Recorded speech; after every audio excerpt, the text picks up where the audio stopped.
Mesdames, Messieurs, chers Couronnais, avec mes collègues élus et les agents municipaux, nous vous souhaitons une très belle année 2022. Que chacune et chacun puisse atteindre ses espérances, c'est vraiment le vœu que nous formulons pour vous, petits Couronnais. L'année 2021 s'est achevée dans un contexte sanitaire encore particulier, mais, malgré les diverses restrictions, nous nous sommes efforcés de travailler pour l'intérêt général de nos concitoyens. Dans le domaine de l'enfance, éducation, jeunesse et vie associative, nous avons réaffirmé nos priorités, notamment en termes de soutien aux équipes éducatives pour les écoles et le collège sur les temps scolaires ou périscolaires, de soutien aux associations dans leur ensemble, de participation à des événements sportifs pour toute génération, de création de nouveaux équipements. La citoyenneté est au cœur de nos préoccupations, que ce soit à travers le conseil municipal d'enfants ou par l'implication des jeunes dans les jobs ou chantiers divers.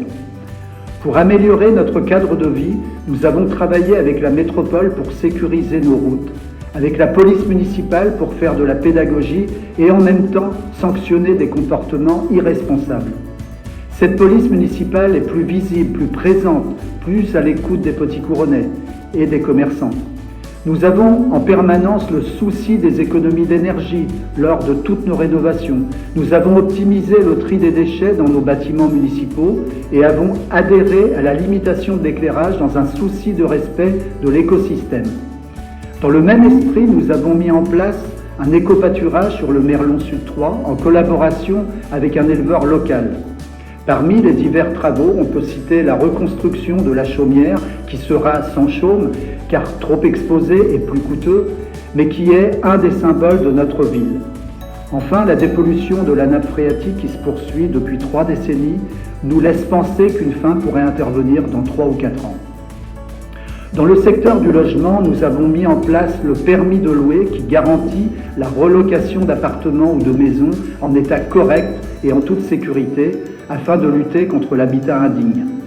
Pour améliorer la tranquillité des habitants, nous avons créé un conseil local de sécurité et de prévention de la délinquance qui regroupe la ville, le procureur de la République et bien d'autres acteurs et qui permet de mettre en place plus rapidement quelques actions comme par exemple des travaux d'intérêt généraux, ceux que j'ai déjà utilisés d'ailleurs.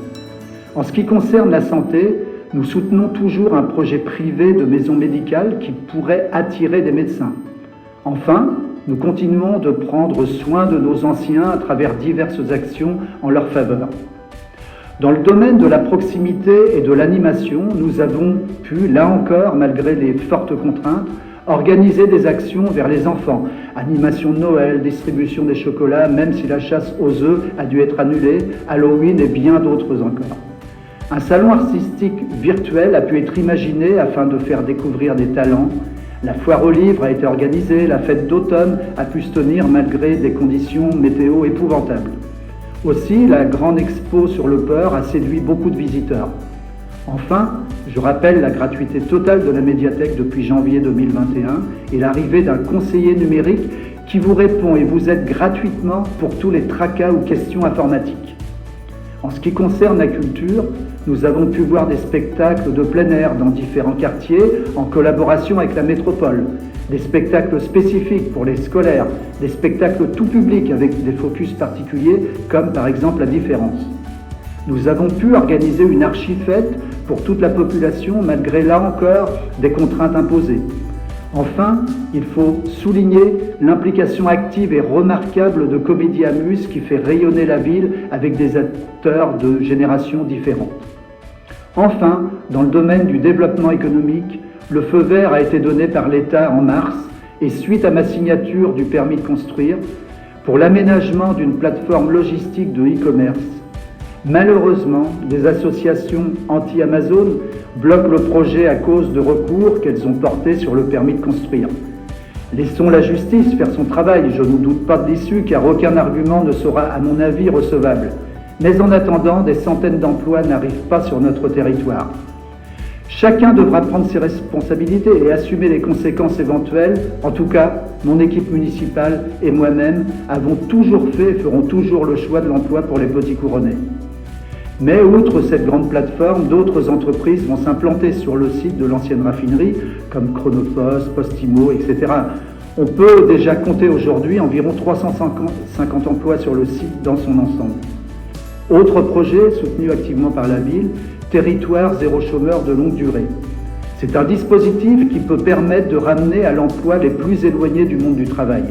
Notre ville a postulé pour être retenue et reconnue comme territoire agréé et nous œuvrons pour réussir ce défi sans toutefois donner de faux espoirs aux personnes qui pourraient être concernées.